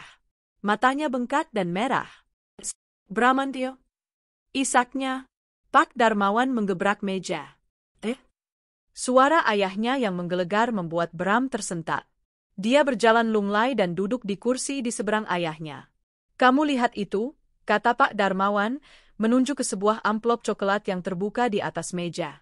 Di sampingnya, tersebar puluhan lembar kertas. Foto-foto. Foto dia dan Sinta di lobi Hotel Transit. Foto dia mencium Sinta di parkiran basement. Screenshot percakapannya yang menjijikkan. Bukti transfer. Bukti pemesanan Hotel Puncak. Rania mengirimkan ini semua, kata Pak Darmawan, suaranya rendah dan berbahaya. Dia juga menelepon kami. Pak, itu Rania salah paham? Bram mencoba berbohong. Refleks terakhir dari seorang pengecut. Salah paham, teriak ayahnya, amarahnya kini tak tertahan. Salah paham mana yang membuatmu memesan kamar hotel atas nama perempuan lain?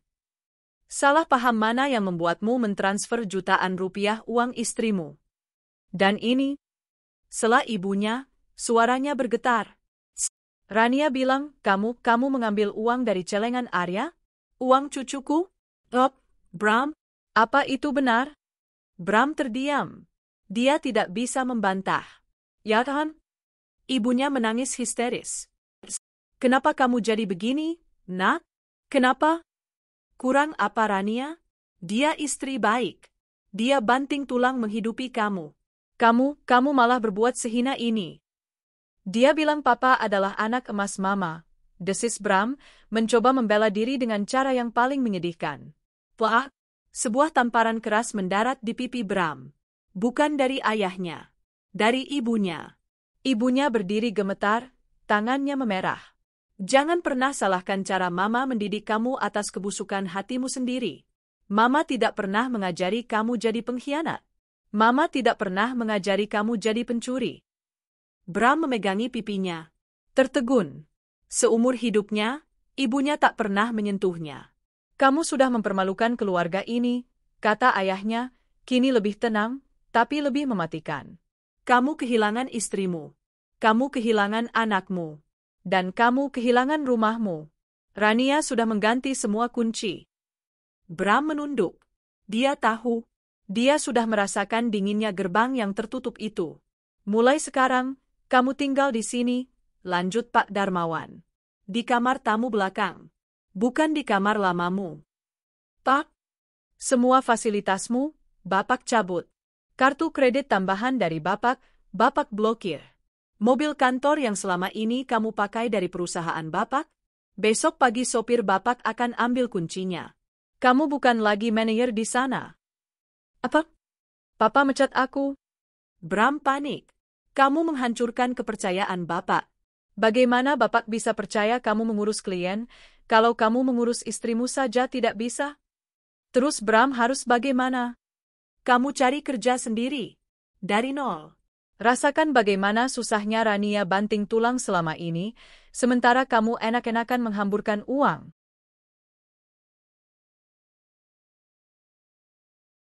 Bramantio luruh. Dia jatuh berlutut di lantai ruang tamu orang tuanya. Di antara koper-kopernya yang penuh pakaian kotor dan bukti-bukti perselingkuhannya. Dia tidak punya apa-apa lagi. Tidak ada istri. Tidak ada anak. Tidak ada rumah. Tidak ada kekasih. Tidak ada pekerjaan. Tidak ada uang. Tidak ada harga diri. Dia hanya seorang pria parubaya yang kusut, bau keringat, dan baru saja ditampar oleh ibunya. Pukul 2 pagi di rumahku. Loyang terakhir keluar dari oven. Dapurku berantakan, tapi berantakan yang produktif.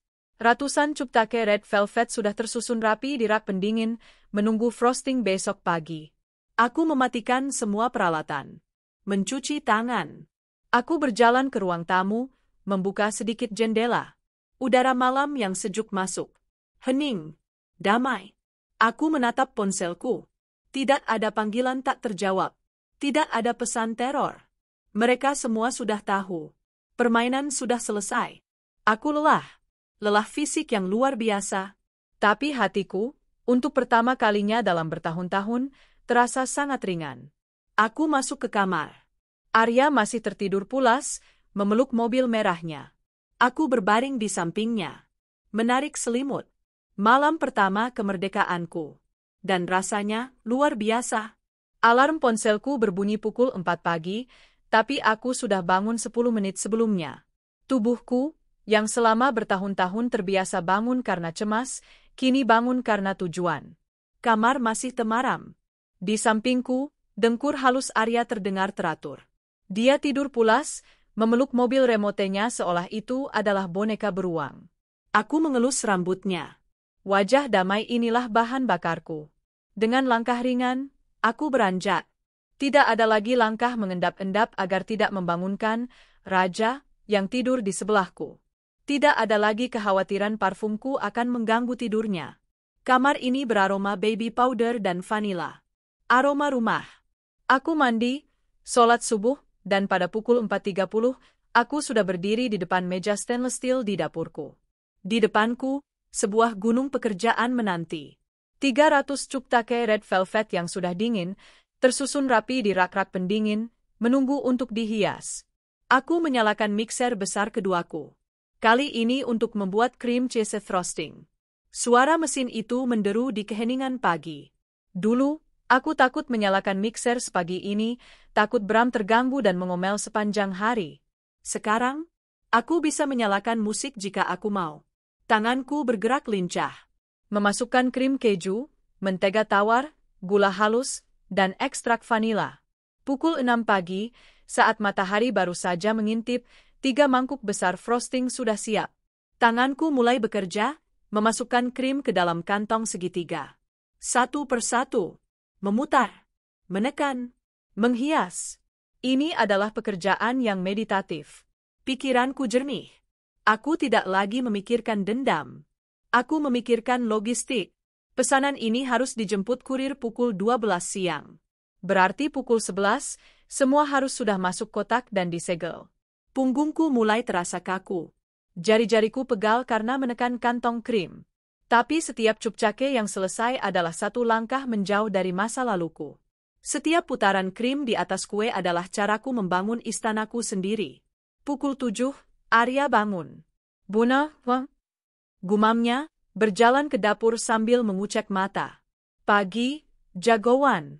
Cuci muka, sikat gigi, nanti Buna buatkan sereal, ya, kataku, tidak menghentikan gerakanku. Dia duduk di meja makan, memperhatikanku bekerja.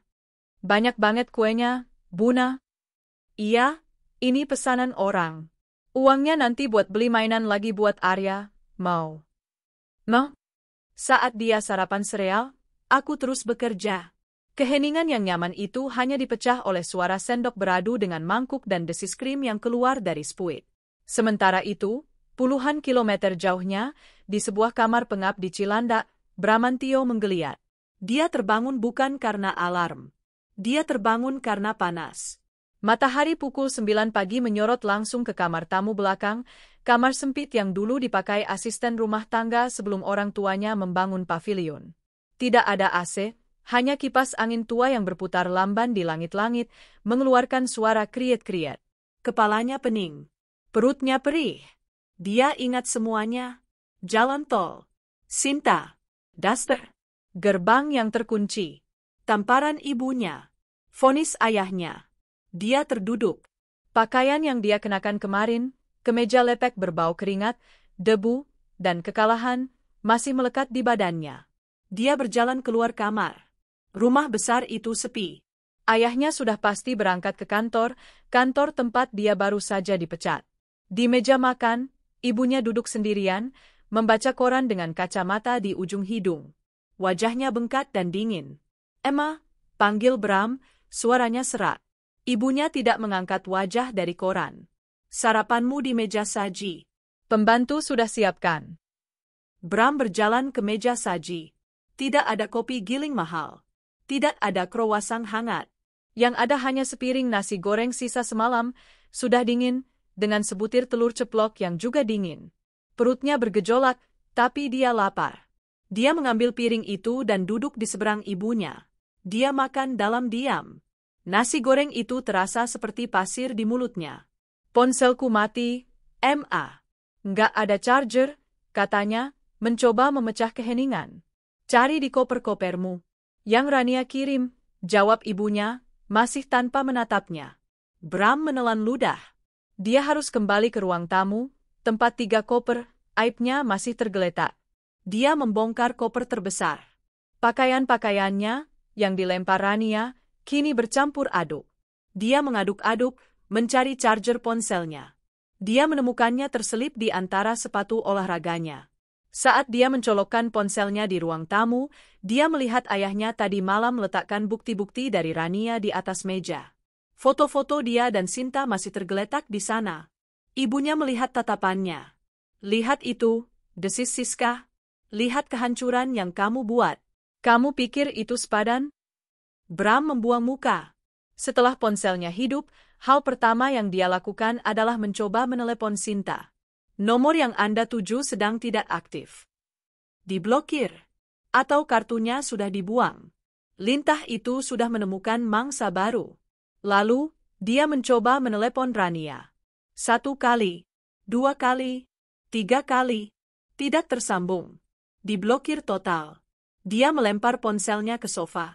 Mau kemana kamu? Tanya ibunya, saat Bram berjalan ke pintu depan. Keluar. Cari udara, geramnya. Pakai apa? Bram berhenti. Dia menoleh ke gantungan kunci di dekat pintu. Kunci mobilnya tidak ada di sana. Kunci mobilku mana, Ma? Kamu tidak punya mobil lagi, kata ibunya datar. Semua fasilitas dicabut Papa Mu. Sopir kantor sudah mengambil mobil itu subuh tadi. Selamat. Sekarang kamu sama seperti pengangguran di luar sana. Kaki Bram terasa lemas. Jadi aku harus bagaimana? Teriaknya frustrasi. Cari kerja, jawab ibunya. Naik ojek. Naik bus. Seperti orang normal. Uangmu habis, kan? Ini, ibunya merogoh dompet dan melempar selembar uang 50.000 ke meja. Untuk makan siang. Jangan harap dapat lebih. Bram menatap uang 50.000 itu. Uang itu bahkan tidak cukup untuk membeli sebungkus rokok mahalnya. Dia kembali ke kamar pengapnya. Membanting pintu. Dia terkurung. Pukul 11 siang di rumahku. Dapurku seperti pabrik yang terorganisir. 300 kotak window cake berwarna merah marun sudah tersusun rapi di meja makan dan konter dapur. Masing-masing diikat dengan pita satin emas. Aku mengelap keringat di pelipisku. Punggungku rasanya mau patah. Tapi aku tersenyum. Aku berhasil. Sendirian. Sebuah mobil box kecil berhenti di depan gerbang. Kurir dari klienku sudah datang. Pesanan atas nama Ibu Cynthia, 300 box. Betul, Mas. Mari saya bantu angkut. Selama 20 menit, kami bolak-balik mengangkut tumpukan kotak itu ke dalam mobil box. Setelah kotak terakhir masuk dan pintu mobil ditutup, si kurir menyerahkan surat jalan untuk kutandatangani. Terima kasih, Bu Rania. Kuenya cantik sekali. Klien kami pasti suka, puji si kurir. Terima kasih kembali, Mas. Hati-hati di jalan. Mobil box itu melaju pergi, membawa serta hasil kerja kerasku. Aku masuk ke dalam rumah yang kini terasa lengang. Aku duduk di sofa, merebahkan punggungku. Lelah yang luar biasa. Lalu, ponselku bergetar. Tring, sebuah notifikasi M-Banking. Aku membukanya. Nama klienku muncul, dengan nominal transfer yang membuat mataku terbelalak. Pelunasan 50% sisanya, ditambah bonus karena pesanannya selesai tepat waktu dan rapi. Jumlahnya besar. Jumlah itu cukup untuk membayar cicilan KPR rumah ini selama 3 bulan ke depan. Aku menatap saldo rekeningku. Angka itu adalah milikku. Murni milikku. Tidak ada campur tangan Bram. Tidak ada uang haram. Tidak ada kebohongan. Aku tertawa. Tawa lega. Tawa kemenangan. Aku meraih ponselku lagi. Aku bukan menelepon bank. Aku membuka aplikasi pesan antar makanan. Arya, panggilku. Arya berlari keluar kamar. Kenapa, Buna?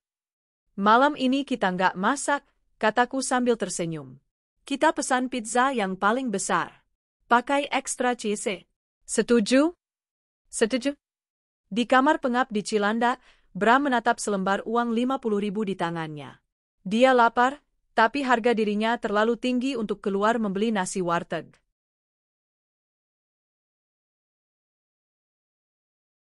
Di rumahku, aku dan Arya sedang tertawa memilih topping pizza. Realitas baru telah dimulai. Malam itu, rumahku beraroma keju panggang dan oregano. Aku dan Arya duduk di lantai ruang tengah, di atas karpet bulu yang lembut. Di antara kami terhampar kotak pizza terbesar yang bisa kutemukan di aplikasi. Keju mozzarella-nya masih meleleh, pepperoni-nya berkilau. Pelan-pelan, sayang, kataku sambil tertawa, melihat Arya berusaha memasukkan satu irisan penuh ke mulutnya. Enak banget, Buna, serunya dengan mulut penuh. Kami makan dengan lahap, dengan jari, tanpa piring mewah, tanpa aturan meja makan yang kaku. Hanya tawa dan noda saus tomat di pipi. Ini adalah perayaan kami. Perayaan kecil untuk kemenangan besar. Saat Arya sibuk dengan irisan ketiganya, aku membuka ponselku. Aku menatap layar M-Banking sekali lagi. Angka pelunasan 300 box Red Velvet itu masih di sana. Nyata. Itu bukan sekadar uang. Itu adalah kemerdekaan. Itu adalah 3 bulan cicilan rumah. Itu adalah bukti bahwa kakiku sendiri lebih dari cukup kuat untuk berdiri. Aku membuka aplikasi catatan di ponselku. Sambil mengunyah pinggiran pizza, jariku mulai menggambar. Sebuah sketsa kasar. Lingkaran, dengan huruf D dan R, dapur Rania, yang saling terkait. Di bawahnya, aku menulis, cabang kedua, Bintaro. Aku tidak lagi merencanakan balas dendam. Aku merencanakan masa depan. Waktu berjalan. Hari berganti minggu. Di rumahku, rutinitas baru tercipta. Pagi hari diisi dengan aroma adonan segar dan tawa Arya yang bersiap sekolah. Siang hari adalah kesibukan produksi.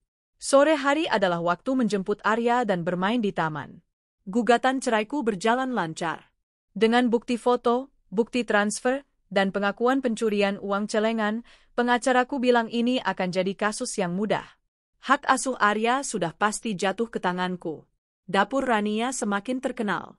Pesanan 300 box itu membuka pintu-pintu baru. Perusahaan-perusahaan besar mulai memesan untuk rapat dewan direksi mereka. Uang di rekeningku tumbuh stabil. Aku tidak pernah mendengar kabar langsung dari Bram. Nomornya tetap kublokir. Tapi kabar angin selalu menemukan jalannya. Suatu sore, Dina, sahabatku yang mengambil foto di jalan tol, menelepon. Ran, tebak apa? Kamu ingat si Sinta, kan? Aku sedang mengemasi pesanan C secake. Ingat. Kenapa dia? Aku baru dapat kabar dari temanku yang kerja di kantor lamanya Bram. Si Sinta itu dipecat. Baguslah, kataku datar. Bukan cuma itu. Ternyata, cowok Pajero yang jemput dia di tol itu bukan pacar baru. Itu, klien, dia yang lain. Dan tebak, si cowok Pajero itu ternyata penipu. Tanganku berhenti mengikat pita. Maksudmu? Dia dibawa ke villa, Ran. Dijanjiin mau dibelikan apartemen. Semua perhiasan dia, yang pasti dari uang Mas Bram, diminta katanya mau dibersihkan energinya. Dia nurut aja kayak orang bodoh. Besok paginya, dia bangun cowok Pajero itu hilang. Semua perhiasannya, tas mahalnya, bahkan ponselnya, ikut hilang. Dia ditinggal sendirian di villa antah berantah tanpa uang sepeser pun. Aku terdiam. Mereka berdua itu, kata Dina, sama-sama main api. Sinta morotin Bram, dia sendiri diporotin sama cowok lain yang lebih licik. Karma instan, Ran. Aku menutup telepon. Aku tidak merasa kasihan. Aku tidak merasa senang. Aku hanya merasa datar. Mereka sama-sama manusia bodoh yang bermain-main dengan kesetiaan. Sebulan setelah hari pengusiran itu, aku sedang mengendarai mobilku. Aku baru saja dari pertemuan dengan seorang supplier bahan kue impor di daerah Sudirman. Aku sengaja mengambil rute yang melewati kantor lama Bram. Bukan untuk mencarinya. Hanya karena itu rute tercepat. Saat lampu merah, mataku tak sengaja menoleh ke lobi gedung kantor yang megah itu. Lalu aku melihatnya. Dia bukan lagi Bramantio yang kukenal. Bukan manajer gagah berparfum mahal. Dia kurus. Kemejanya tidak lagi licin, melainkan kemeja seragam biru muda, seragam staf gudang, yang warnanya sedikit pudar dan basah oleh keringat di bagian punggung. Dia sedang berdiri di dekat mobil box, memegang clipboard, mengawasi kuli angkut menurunkan kardus-kardus air mineral.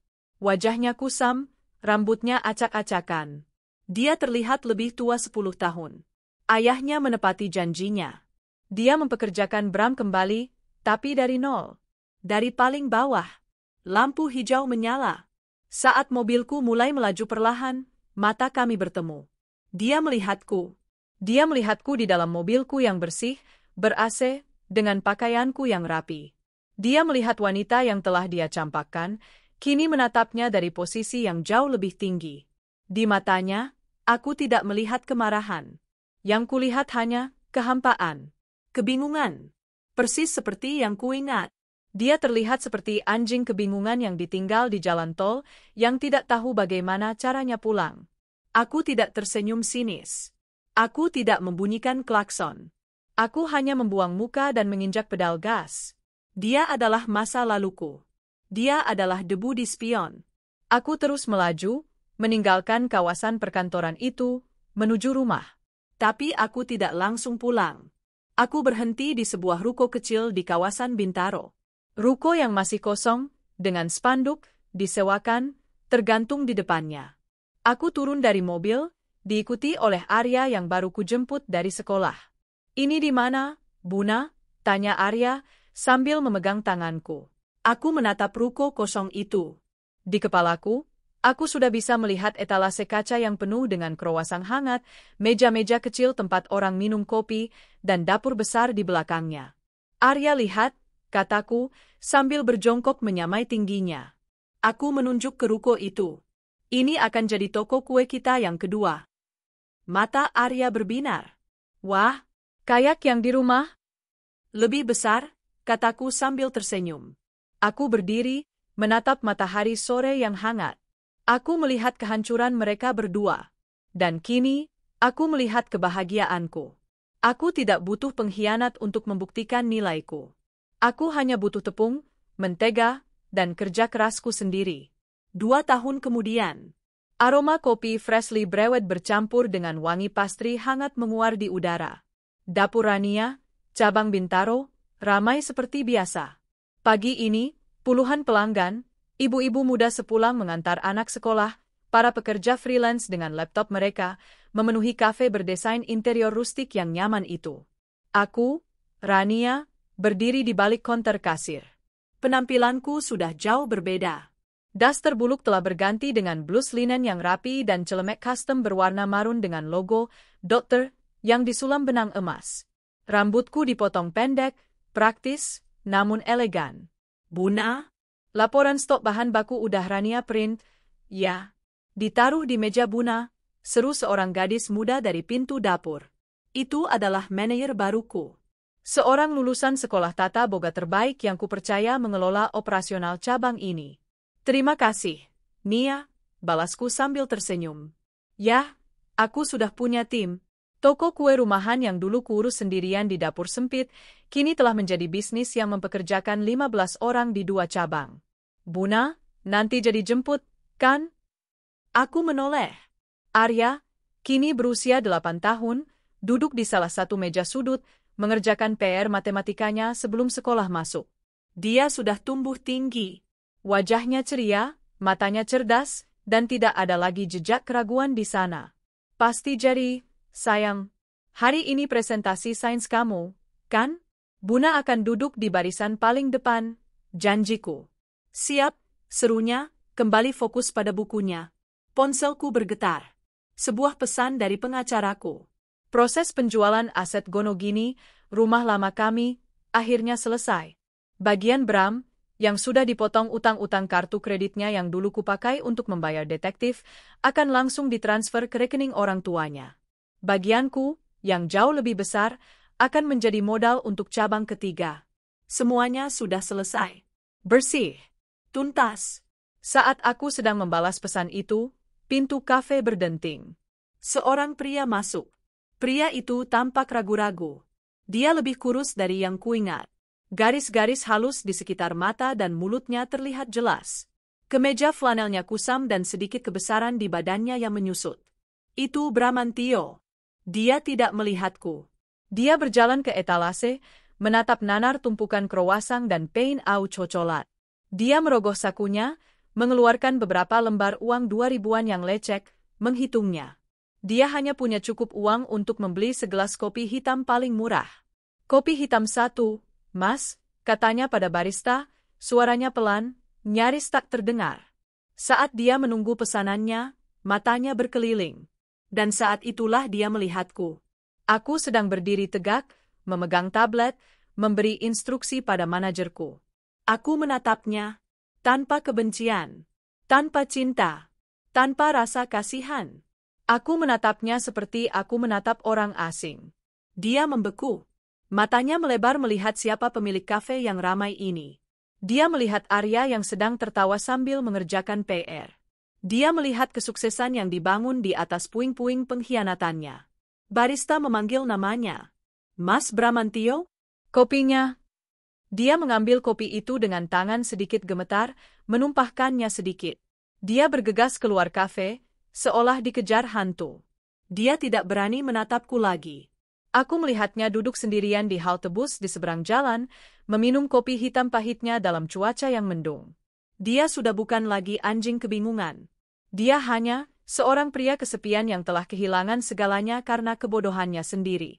Aku berbalik, kembali ke duniaku. Oke, Nia. Mari kita bahas menu spesial untuk bulan depan, kataku, membuka tabletku. Aku sudah membuktikan semuanya. Bukan padanya, tapi pada diriku sendiri. 10 tahun berlalu sejak Bramantio diusir dari rumahnya. Panggung aula sebuah universitas ternama di Jakarta bermandikan cahaya. Ratusan wisudawan duduk rapi, jubah dan toga mereka seragam. Di antara mereka, duduk seorang pemuda jangkung, gagah, dengan senyum cerdas yang diwarisi dari ibunya. Namanya Arya Pradipta, usianya 21 tahun. Lulusan terbaik Fakultas Teknik Mesin, dengan predikat summa cum laude. Arya Pradipta? Suara tepuk tangan membahana. Di barisan paling depan para orang tua, Rania berdiri. Air mata haru mengalir di pipinya. Ia tidak lagi terlihat seperti perempuan yang kelelahan di dapur. Ia adalah seorang CEO. Dapur Rania kini telah memiliki 12 cabang di seluruh Jabodetabek dan Bandung, sebuah central kitchen raksasa, dan lini produk frozen pastry yang masuk ke supermarket premium. Di sampingnya, seorang pria yang tenang dan kebapakan, Hendra, menggenggam tangannya erat. Hendra adalah suaminya yang baru, seorang arsitek yang Rania temui 2 tahun lalu, pria yang mencintai Rania karena kekuatannya, bukan meski demikian. Arya berjalan ke atas panggung, menerima ijazahnya. Saat sesi foto, matanya mencari ibunya. Dia mengangkat gulungan ijazahnya tinggi-tinggi, senyumnya merkah. Rania membalas dengan lambaian dan isak tangis bahagia. Setelah upacara selesai, di lobi yang ramai, Arya menghambur memeluk ibunya. "Buna, Arya berhasil. Buna bangga sekali sama kamu, sayang." "Bangga sekali," bisik Rania, suaranya bergetar. "Terima kasih, Om Hendra," kata Arya, beralih memeluk ayah sambungnya. "Kamu yang hebat, Ar." "Om cuma bantu doa," kata Hendra tulus. Di tengah keramaian itu, tak ada yang memperhatikan seorang pria parubaya yang berdiri jauh di belakang, di balik pilar. Itu Bramantio. Usianya kini memasuki akhir 50-an. Rambutnya sudah menipis dan memutih di bagian pelipis. Ia masih bekerja di perusahaan ayahnya, tapi jabatannya tak pernah naik. Dia terjebak di level staf administrasi senior, mengurus arsip dan data. Pengucilan sosial yang dilakukan ayahnya bersifat permanen. Dia datang tanpa diundang. Dia tahu jadwal wisuda ini dari website universitas. Dari kejauhan, dia melihat mereka, keluarga baru yang sempurna. Dia melihat Rania, yang entah bagaimana terlihat lebih muda dan bercahaya dibanding 12 tahun lalu. Dia melihat Arya, putranya, anak yang dulu ia curi uang celengannya. Anak itu kini telah menjadi seorang pria sukses yang tak dikenalnya. Dia melihat pria lain berdiri di tempat yang seharusnya menjadi miliknya, menggenggam tangan wanita yang dulu adalah miliknya, dan memeluk anak yang adalah darah dagingnya. Rasa sesal yang dingin dan berat, seperti batu besar, menekan dadanya. Dia teringat panasnya aspal jalan tol. Dia teringat rasa malunya saat ditampar ibunya. Dia teringat daster-daster buluk itu. Satu kesalahan, satu kebodohan, dan akibatnya abadi. Dia baru saja akan berbalik, menyelinap pergi, saat seseorang menepuk bahunya. "Mas Bram?" Bram menoleh. Seorang wanita dengan riasan tebal yang gagal menutupi kerutan di wajahnya menatapnya. Pakaiannya sedikit terlalu ketat, tasnya terlihat mahal tapi palsu. Bram menyipitkan mata. "Sinta?" Dia tersenyum, senyum yang sama manjanya, tapi kini terlihat getir. "Apa kabar, Mas? Sendirian aja?" "Nengok siapa?" Bram menelan ludah. "Anak saya," katanya pelan, menunjuk ke arah Arya. Sinta mengikuti arah pandangnya. Dia melihat Rania yang glamor, Arya yang sukses, dan Hendra yang mapan. Wajah Sinta langsung mengeras. "Oh, sukses? Ya, dia. Enak banget hidupnya." "Kamu ngapain di sini?" tanya Bram. "Nemenin klien, Mas," katanya, matanya melirik ke seorang pria tua buncit yang sedang menunggu di dekat eskalator. "Biasalah, hidup kan harus jalan terus." Karma memang datang dalam berbagai bentuk. Sinta tidak pernah lolos dari lingkarannya. Dia masih menjadi cabe-cabean, hanya saja kini versi yang sudah layu, terus mencari laki-laki yang bisa diporoti, namun daya tariknya semakin pudar. "Ya sudah, Mas. Duluan, ya." Klien, nungguin, katanya, menepuk lengan Bram, lalu berlalu pergi. Bram menatap punggung Sinta yang menjauh, lalu kembali menatap keluarganya yang hilang. Dua manusia bodoh yang bermain-main dengan kesetiaan, kini menuai apa yang mereka tabur.